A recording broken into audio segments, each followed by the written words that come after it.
السلام عليكم ورحمة الله وبركاته. أهلا بكم معايا فيديو جديد من وي. فيديو النهاردة إن شاء الله هشرح فيه معاكم غرزة من أحدث غرز الشتاء السنة دي، وأتمنى يا رب يكون سهلة وبسيطة وكمان تنول أعجابكم. ما تنسوش إذا عجبكم الفيديو تدعموني بلايك وشير وسبسكرايب. نقدر نشتغل بغرزتنا دي ايه؟ نقدر نشتغل منها حاجات كتير جدا. تقدري تعملي منها طاقية، تقدري تعملي منها كوفية، شال مستطيل، ندخلها في الملابس، كمان نعمل منها بلوفر او كارديجان او بلوزة. نقدر نكون منها بطانية بيبي او مفرش سرير وشنطة وبوت، يعني تقدري تعملي منها حاجات كتير جدا. هشتغل معاكم النهاردة بخيط صوف متوسط السمك مع ابرة رقم 3.5 ملم. عدد سلاسل البداية لغرزتنا النهاردة هي مضاعفات رقم 5، وبعد كده بعد التضعيف 5 5 5 5 بزود 3 سلسلة. بسم الله الرحمن الرحيم. في البداية هسيب مسافة من الخيط والف الخيط حلقة على الهواء. هدخل داخل الحلقة، اسحب الخيط واخرج. طرف الخيط بشده بقى في عقدة البداية. دي البكرة اللي اشتغلت منها، ودي بكرة انا لفتها كده عشان تكون سهلة عليا في الشغل. هبتدي اكون مجموعة السلاسل اللي احنا هنشتغل بيها. عشان اشتغل سلسلة بيكون عندي على الابرة حلقة، بلف الخيط وبخرج منها. بسم الله الرحمن الرحيم. 1 2 3 4 5. ارجع 1 2 3 4 5. 1 2 3 4 5. 1 2 3 4 5. 1 2 3 4 5. يعني بفضل اشغل مضاعفات رقم 5 لغاية ما اوصل لمقاس السلسلة اللي انا محتاجاها. اي شيء انا حابة بشتغله على اساس ايه؟ عدد السلاسل اللي هي من مضاعفات رقم 5. بعد ما خلصت المضاعفات بتاعتي كلها بزود 1 2 3، فقط 3 بس يا بنات زي ما احنا شايفين، وفي نهاية التضعيف كله. طيب هشتغل السطر الاول بغرزة النصف عمود. بيكون عندي على الابرة حلقة، بلف الخيط لفة واحدة بقى معايا حلقتين. هسيب سلسلتين واروح لرقم 3 في الحلقة الخلفية، ادخل اسحب الخيط واخرج. معايا على الابرة 3 حلقات، بلف الخيط وبخرج منهم هما التلاتة. 1 2 3. تاني بكرر، بيكون عندي على الابرة حلقة، بلف لفة واحدة بقى حلقتين. بدخل في الحلقة الخلفية من السلسلة، اسحب الخيط واخرج. عندي على الابرة 1 2 3، هلف الخيط منهم واخرج منهم مرة واحدة. وبكمل السطر كله بنفس غرزة النصف عمود لغاية ما اوصل الى نهاية السطر. في نهاية السطر بعد ما اشتغلنا سطر كامل بغرزة النصف عمود، برتفع 4 سلسلة. بسم الله. 1 2 3 4. بعتبر نفسي اشتغلت كده عمود ب2 لفة. هلف شغلي الناحية التانية في نفس الفراغ الاول. هو يا ندى عندي الفراغ الاول اللي اشتغلت فيه ال4 سلاسل. هشتغل كمان عمود ب2 لفة. ازاي بشتغل العمود ب2 لفة؟ بيكون عندي على الابرة حلقة، بلف 1 2. طبعا عدد اللفات اللي على الابرة بتكون جاية من اسم العمود نفسه. لما بيقول لي عمود بلفة بلف مرة واحدة، قال لي بلفتين بلف مرتين، 3 3، 4 4، وهكذا. انا هنا عندي 1 حلقة، واللفتين اللي لفتهم بقوا 3. بدخل في نفس الفراغ الاول تحت الضلعين زي ما احنا شايفين، في الفراغ اللي هو بيكون واضح قدامي ده، واللي بدخل وبشتغل فيه عادي. ادخل اسحب الخيط واخرج. عندي على الابره هنا 1 2 3 4. هلف الخيط وبخرج من حلقتين، الف الخيط وبخرج كده معايا 3 حلقات، الف الخيط واخرج من حلقتين، بتبقوا 2، الف الخيط واخرج منهم. كمان عمود ب2 لفه في الفراغ اللي بعده، والفراغات واضحه هي بنات اللي بشتغل فيها. اسحب الخيط واخرج واكمل 1 2 3 مرات، بلف الخيط وبخرج من حلقتين. كمان عمود ب2 لفه في الفراغ اللي بعده. بقى كده كونت 3 عمود ب2 لفه، بالاضافه طبعا لسلاسل البدايه اللي بعتبرها عمود ب2 لفه مستقل. وليه بقول مستقل هتفهموا في المرحله اللي جايه دلوقتي حالا. على ال3 اعمده اللي انا اشتغلتهم دول هشتغل غرزه باف مكونه من 5 لفات. يعني بيكون عندي على الابره حلقه، بلف لفه واحده. هاجي بقى هنا شايفين الفرق ما بين سلاسل البدايه والعمود التاني ده اهو. انا عايزه اشتغل على ال3 اعمده دول غرزه الباف. بعد ما لفيت الخيط بنزل كده في المكان ده، شايفينه يا بنات في الفراغ ده اهو، ومن الخلف اسحب الخيط تاني واشده كده بالشكل ده عشان ادي المسافه بتاعه ال3 عمود عندي زي ما احنا شايفين كده. انا لفيت لفه، تاني لفه بلف، بدخل اسحب الخيط واخرج واشد لفوق، تالت لفه، رابع لفه،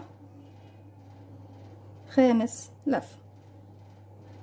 طيب كده لفينا ال5 لفات زي ما اتفقنا مع بعض. انا مش هلف الخيط واخرج منهم دلوقتي، لا، اخر غرزه اشتغلتها كانت في الفراغ ده، اروح للغرزه اللي بعدها اسحب الخيط واخرج منها بالشكل ده زي ما احنا شايفين اهي، واخلي الحلقه دي معايا مع الحلقات الموجوده على الابره. والف الخيط واخرج منها ومن كل الحلقات بقى الموجودة عندي على الابرة. بخرج واحدة واحدة بس مش عايزة حاجة تتسحب معايا بالشكل ده اهو. اصبح كده غرزتنا خلاص تمام. بردك مش هلف الخيط واخرج من الحلقة دي دلوقتي. طب هتعملي ايه يا رندا؟ هروح بقى دلوقتي، شايفين انا دي الغرزة دي اللي انا بردك دخلت وسحبت منها حلقة، هروح للي بعدها. انا هنا عندي على الحلقة عندي حلقة على الابرة، تمام يا بنات، ما خدتش السلاسل وما قفلتش لسه. هروح للغرزة اللي بعدها، هسحب الخيط وهخرج منها بالشكل ده. اصبحت معايا حلقة على الابرة بالاضافة للحلقة الاساسية. انسوا الحلقة الاساسية دلوقتي، ودلوقتي هنبتدي نرتفع. واحد، الف الخيط واخرج من السلسلة دي، الف الخيط واخرج من السلسلة دي. اتنين، الف الخيط واخرج من السلسلة دي. تلاتة. يبقى انا عشان ارتفع واوصل لنفس الارتفاع اللي انا واقفة عنده عملت ايه يا بنات؟ هرجع لكم الخطوة دي تاني، او مش لازم نرجع، احنا لسه هنعملها في الغرز الجاية تاني. اصبح معايا كده حلقتين، هلف الخيط بقى دلوقتي واخرج منه. انا كده خلاص خلصت غرزتي زي ما احنا شايفين بالشكل ده. هرجع بقى اكرر اللي احنا عملناه تاني. بعد السلاسل اللي احنا عملناها دي هلف الخيط واحد اتنين، وبروح للغرزة دي اخر غرزة اشتغلت فيها يا بنات. اروح للغرزة اللي بعدها، هسحب الخيط وهخرج، الف الخيط واخرج من حلقتين، الف الخيط واخرج من حلقتين، الف الخيط واخرج من حلقتين. ده تاني عمود عندي، اعتبر عفوا اول عمود من الثلاثه اللي هشتغلهم. يعني السلاسل دي انا ما بعتبرهاش ايه من العدد اللي بشتغل عليه، لازم اشتغل بعد السلاسل عدد 3 عمود ب2 لفه اشتغل عليه. تاني عمود ب2 لفه، تالت عمود ب2 لفه. كده بقى عندي نفس اللي كان عندي هنا، عندي سلاسل اعتبرها سلاسل بدايه، وعندي 3 عمود بلفه بالشكل ده اهو. هلف الخيط، والمسافه بقى ده العمود دوت انا بشتغلش عليه، بروح في المسافه اللي قبل منه عشان الف ال5 لفات على 3 اعمده دول. باجي هنا في الفراغ ده اهو، بعد سلاسل الارتفاع اسحب الخيط واخرج مره،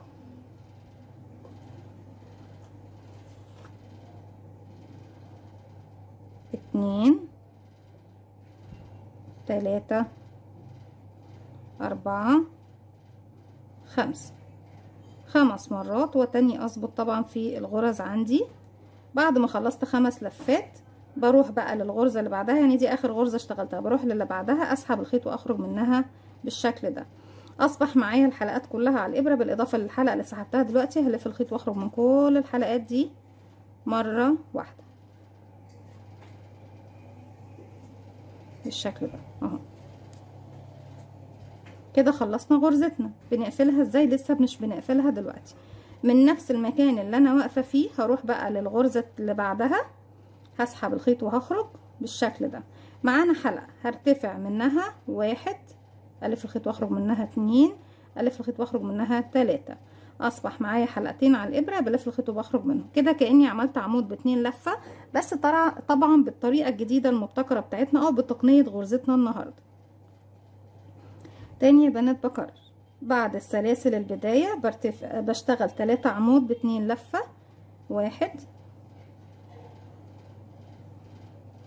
اتنين، تلاتة. غرزة من اجمل الغرز تقدري تعملي منها شغل رجالي وحريمي ممتاز ممتاز ممتاز، وخصوصا لو كوفية وشال مستطيل في منتهى الجمال والروعة. هسيب بقى سلاسل البداية، وعلى ال3 عمود دول زي ما احنا شايفين هبتدي الف الخيط. عندي حلقة بلف الخيط بدخل تحت ما بين طبعا العمود اللي فيه سلاسل وال3 اعمدة دول، بدخل من تحتهم اسحب الخيط واخرج، واحد، اتنين، تلاتة، أربعة، 5 مرات بلف الخيط على الإبرة والف حوالين الأعمدة ال3 زي ما احنا شفنا. دي آخر غرزة اشتغلتها. بروح للي بعدها أسحب الخيط وأخرج، وأخلي كمان الحلقة دي معايا على الإبرة. هلف الخيط وأخرج من كل الحلقات مرة واحدة زي ما احنا ايه شايفين. أريح غرزي في نفس المكان اللي أنا واقفة فيه. هروح بقى للغرزة اللي بعدها تاني، أسحب الخيط وأخرج منها، معايا حلقة بلف الخيط وأخرج منها، واحد، اتنين، تلاتة. في النهاية بتبقى لي حلقتين بلف الخيط وبخرج منهم. بكرر بقى بنفس الطريقة لغاية ما بوصل لنهاية السطر. بصوا الغرزة الوش والخلف كمان بنفس الطريقة. بكمل لغاية ما اوصل لنهاية السطر وارجع لكم نكمل مع بعض. في نهاية السطر زي ما احنا شايفين اخر مجموعة اتكونت عندي السلاسل اهي، وبعد كده هلف الخيط، وعند الثلاث اعمدة بدخل اسحب الخيط من خلفهم واطلع 1 2 3 4 5.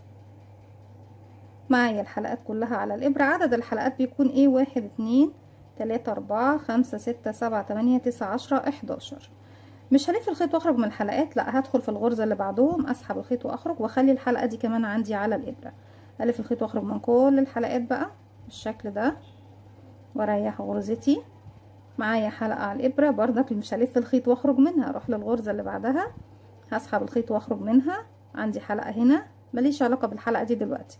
الف الخيط واخرج من دي 1 2 3 سلسلة.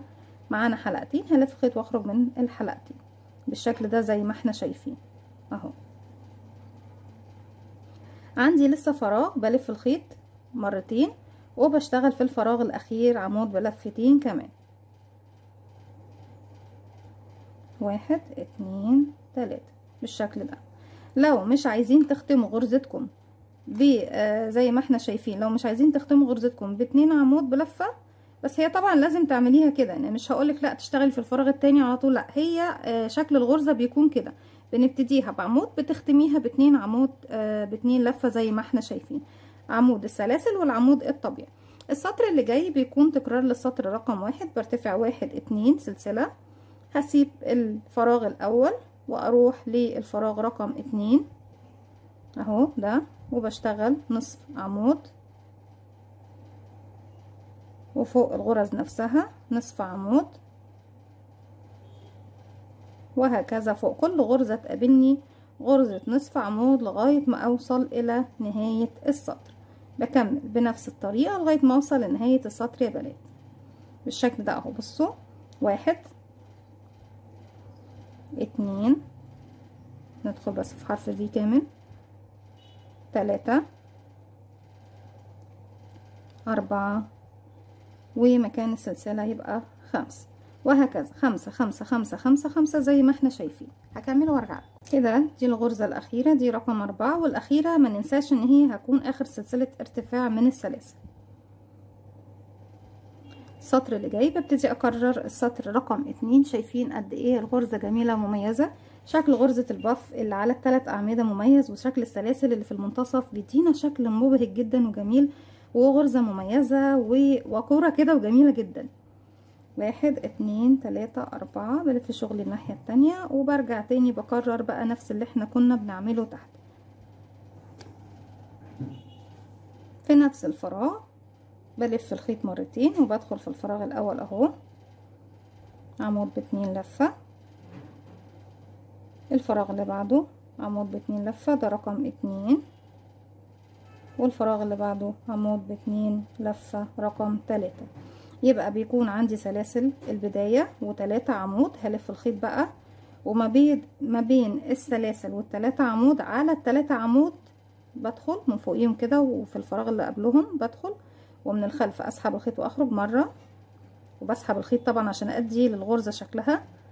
2 وتشدي الخيط لفوق، 3 الف الخيط ادخل اسحب الخيط واخرج، 4 5 1 2 3 4 5 6 7 8 9 10 11. معانا 11 حلقة على الإبرة. بدخل بقى في الغرزة اللي بعدها، يعني دي آخر غرزة اشتغلتها، بدخل في اللي بعدها أسحب الخيط وأخرج. معايا كده 12 حلقة على الإبرة، هلف الخيط وأخرج منهم كلهم، عفوا كده في لفة فلتت مننا، والحلقة نلف الخيط بقى ونخرج من كل الحلقات دي بالشكل ده. نظبط غرزتنا من نفس المكان اللي انا واقفه فيه، هروح للغرزه اللي بعدها هسحب الخيط منها واخرج بحلقه، بعد كده الف الخيط واخرج مره 2 3. معايا كده حلقتين على الابره، الحلقه الاساسيه والحلقه اللي لفيت وخرجت بيها، هلف الخيط واخرج من الاتنين زي مع بعض. هرجع اكون 3 عمود ب2 لفه على الفراغات اللي جايه. 1 2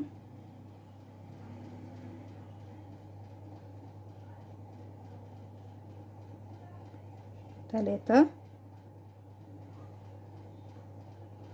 بعد التلاتة عمود ما بين بقى السلاسل دي والتلاتة عمود بلف الخيط وادخل في الفراغ ده.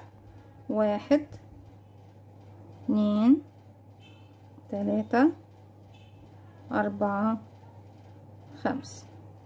نروح للفراغ اللي بعدهم، اسحب الخيط واخرج. معانا 12 حلقة على الابرة، هلف الخيط واخرج منهم كلهم مع بعض. مش عارفة ليه الخيط بس بيدخل معايا في الابرة وبيضايقني كده. خلاص خرجنا من ال 12 حلقة. عندي على الابرة حلقة، بروح بقى الفراغ اللي بعدهم، ده اخر فراغ اهو، بروح للي بعده اسحب واخرج. معايا حلقة اخرج منها 1 2 3، الف الخيط واخرج منها 3 مرات. معانا حلقتين، الف الخيط واخرج منها، وبكرر لغاية ما بوصل الى نهاية السطر. وفي نهاية السطر طبعا برتفع بعد كده سلسلتين، اشتغل سطر بغرزة النصف عمود وسطر بطريقة غرزتنا النهاردة اللي هي زي ما احنا شايفينها، تشبه كتير غرزة الخرز لكن مع تقنية واسلوب مختلف كتير تماما. دي كانت غرزتنا النهاردة ومش هطول عليكم. خلاص احنا بنكرر كل اللي شرحناه مع بعض، مفيش بعد كده غير التكرار.